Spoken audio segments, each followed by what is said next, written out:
हाय दोस्तों, welcome back to our YouTube channel. दोस्तों, आज मैं इस वीडियो में आप लोगों के साथ शेयर करने वाली हूँ कि एक डिवाइन फेमिनाइन होने के नाते ट्विन फ्लेम जर्नी में डिवाइन मैस्कुलाइन को क्यों अपना एनर्जी देना नहीं चाहिए। डिवाइन मैस्कुलाइन को अपनी एनर्जी कभी भी नहीं देना चाहिए। और ये आपका कंडीशन, आपका सिचुएशन के ऊपर डिपेंड करता है कि आप इस जर्नी में कौन सा स्टेज पर हो, क्योंकि एक टाइम आता है जब आपको एनर्जी देना ज़रूरी होता है, बट आपको ये देखना है आप जर्नी के कौन सा स्टेज पर हो। बट ज़्यादातर एंड मोस्टली उनको एनर्जी देना नहीं चाहिए, क्योंकि डिवाइन फेमिनाइन का जो एनर्जी होता है वो बहुत ही खास एंड प्रीसियस होता है। वो अपनी एनर्जी को पूरी तरीके से अपना काम पर लगा के, खुद पर फोकस करके, वो अपना एक कैरियर जो होता है उसमें बहुत ही ज़्यादा सक्सेसफुल हो पाती है। तो अगर वो अपना एनर्जी, प्रीसियस एनर्जी जो होता है, अगर डिवाइन मैस्कुलाइन के पीछे इन्वेस्ट करती है तो ये उनके लिए बहुत ही ज़्यादा हार्मफुल होता है। एंड इस जर्नी में मेन मकसद होता है डिवाइन का कि जो दोनों कैरेक्टर होता है, मस्कुलाइन एंड फेमिनाइन, दोनों को self dependent banana in every aspect of life.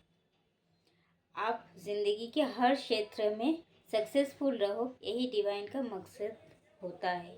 इसलिए दोनों को सेपरेट किया जाता है ताकि दोनों ही अपने ऊपर काम कर सके एंड अपने बलबूते पर कुछ खड़ा कर सके। एंड इसीलिए एनर्जी देना भी एक मतलब रूल्स के बाहर ही होता है, क्योंकि सेम सोल टू बॉडी में जो स्प्लिट किया जाता है, इसीलिए एनर्जी एक ही होता है। टू बॉडी में अगर स्प्लिट किया जाता है तो फिर एक सोल अगर दूसरे सोल को मिस करते हैं तो दूसरे सोल को पता चल जाता है। और इस जर्नी में मेन कैरेक्टर जो होता है, इस जर्नी को लीड करने के लिए डिवाइन फेमिनाइन को चुना जाता है most of the time. And divine feminine जो होती है उनको ज़्यादातर इनर वर्क मिलता है, एंड डिवाइन मस्कुलाइन को अपना कार्मिक साइकिल, अपना कर्मा अकाउंट क्लियर करने के लिए उनको ये जिम्मेदारी सौंपा जाता है। तो एक डिवाइन फेमिनाइन अगर अपना प्रीसियस एनर्जी, वो गॉड से डायरेक्टली कनेक्टेड रहती हैं, कम्युनिकेशन कर पाती है स्पिरिट गाइड से, एंजल्स से, एंसेस्टर्स से, इवन डिवाइन से। एंड वो जो डायरेक्ट जो कनेक्शन होता है वो बहुत ही ज़्यादा हाई वाइब्रेशनल सोल होती है। इन हाई वाइब्रेशन स्टेट में वो रहना पसंद करती भी है और रहती भी है।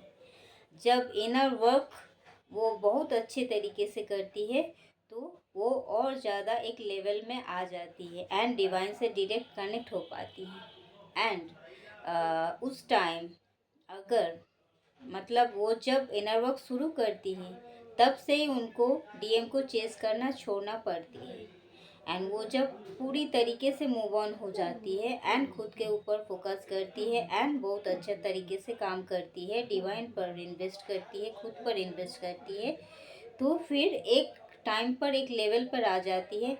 एंड तब भी उनको डीएम के ऊपर फोकस नहीं करना चाहिए, उनको खुद के ऊपर फोकस करना चाहिए, क्योंकि सेपरेशन ही होता है इस वजह से, ताकि वो खुद पर फोकस कर पाए, खुद के बलबूते पर कुछ कर पाए।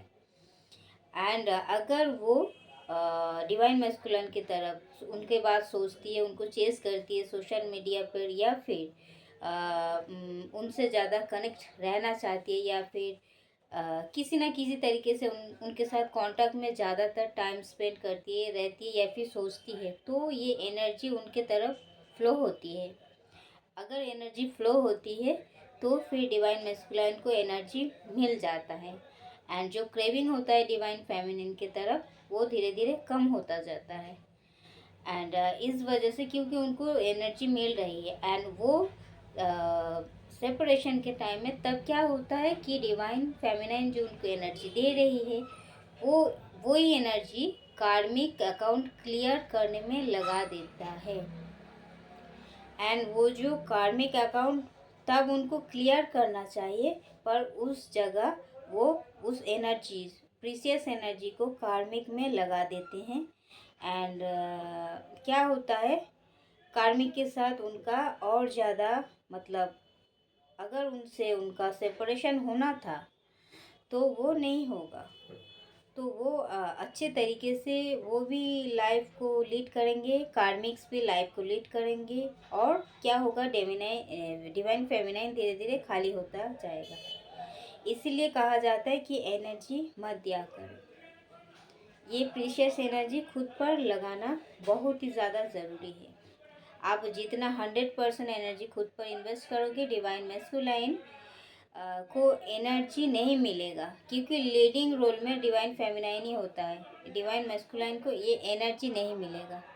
अगर मस्कुलाइन को एनर्जी नहीं मिला तो उनके अंदर सफोकेशन होने लगेगा, क्योंकि वो जो आराधना करती है वो ये सब करने के बाद जो उनका पूरा के पूरा सोल होता है उनकी बॉडी में ही समाये हुए होते हैं। वो फील करती है डिवाइन मस्कुलाइन को अपने ही अंदर, वो सोल को अपने अंदर बसा लेती है। देन डिवाइन मस्कुलाइन क्रेव करते हैं अपने सोल के लिए। एंड वो ऐसा फील करता है कि वो उसके पास सिर्फ बॉडी है, सोल नहीं है, उनकी आत्मा उनसे दूर हो गई है। एंड तब क्या होता है एक लेवल पर